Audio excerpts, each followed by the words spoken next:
नमस्कार, सुजस बुलेटिन में आपका स्वागत है। मैं हूं आपके साथ अश्विनी सरोही। एक नजर हेडलाइंस पर। प्रदेश भर में हुआ सतरंगी सप्ताह का आगाज। 7 दिन बिखरेंगे मतदाता जागरूकता अभियान में अलग अलग रंग। होम वोटिंग के 5वें दिन तक 33,000 से ज्यादा बुजुर्ग और दिव्यांग मतदाताओं ने किया घर पर ही मतदान। नवाचार के लिए मतदाता जता रहे चुनाव आयोग का आभार। सी विजिल ऐप पर आदर्श आचार संहिता उल्लंघन की 3,000 से ज्यादा शिकायतें दर्ज।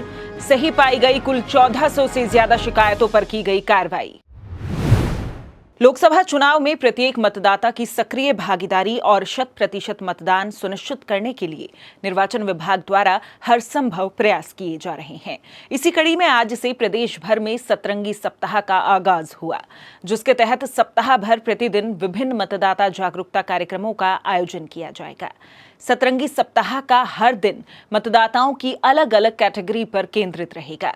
पहला दिन घुमंतु जातियों और ट्रांसजेंडर मतदाता समूह, दूसरा दिन श्रमिक वर्ग, तीसरा दिन सर्विस वोटर्स, चौथा दिन दिव्यांग मतदाता, पांचवा दिन युवाओं, छठा दिन महिला मतदाता और सप्ताह के 7वें दिन की गतिविधि एथिकल एंड इन्फॉर्म्ड वोटिंग पर केंद्रित रहेगी।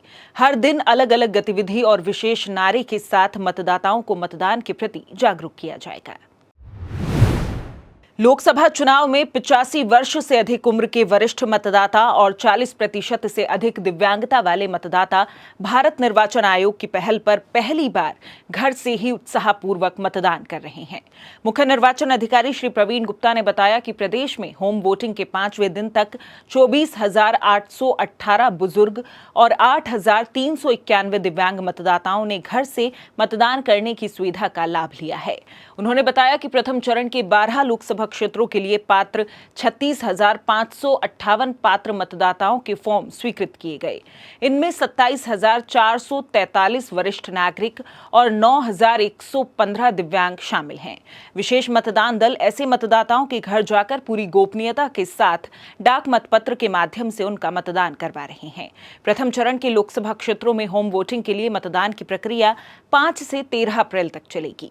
किसी कारण से मतदाता के होम वोटिंग के लिए अनुपस्थित या वंचित रह जाने पर दूसरा चरण 15 से 16 अप्रैल के बीच होगा।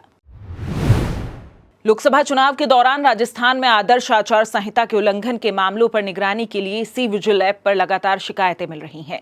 अब तक प्रदेश भर से कुल 3,421 शिकायतें दर्ज की गई, जिनमें से सही पाई गई 1,485 शिकायतों का तय समय में निस्तारण कर दिया गया है। मुख्य निर्वाचन अधिकारी श्री प्रवीण गुप्ता ने बताया कि भारत निर्वाचन आयोग द्वारा तैयार ये ऐप शिकायत समाधान का बेहतरीन जरिया बन रही है। इन शिकायतों पर रिकॉर्ड समय में कार्रवाई हो रही है। मुख्य निर्वाचन अधिकारी ने बताया कि प्राप्त शिकायतों की संबंधित रिटर्निंग ऑफिसर्स द्वारा जांच के बाद सही पाए जाने पर उन पर कार्रवाई कर निस्तारण किया जा रहा है। सी विजिल ऐप के माध्यम से अधिकतम 100 मिनट में प्राप्त शिकायतों का समाधान किया जाता है। लोकसभा चुनाव में 100% मतदान के लिए निर्वाचन विभाग ने प्रथम चरण में मतदान वाले 12 लोकसभा क्षेत्रों के सभी मतदान केंद्रों पर मतदाता पर्ची और मार्गदर्शिका का वितरण जारी है। 7 अप्रैल को शुरू हुए अभियान के तहत मंगलवार शाम तक 1,28,59,811 मतदाता पर्चियां बांटी गई हैं। प्रथम चरण के लिए पर्ची वितरण का लक्ष्य 2,52,00,000 मतदाताओं का है।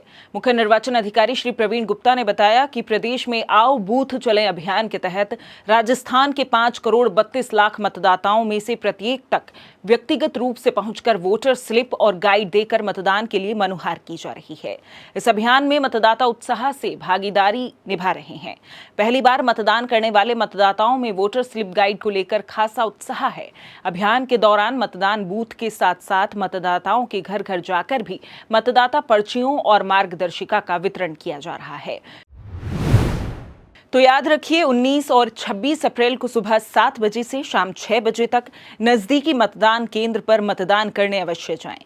आपके और हमारे वोट से ही लोकतंत्र मजबूत होगा। लोकतंत्र में भागीदारी हम सब की जिम्मेदारी।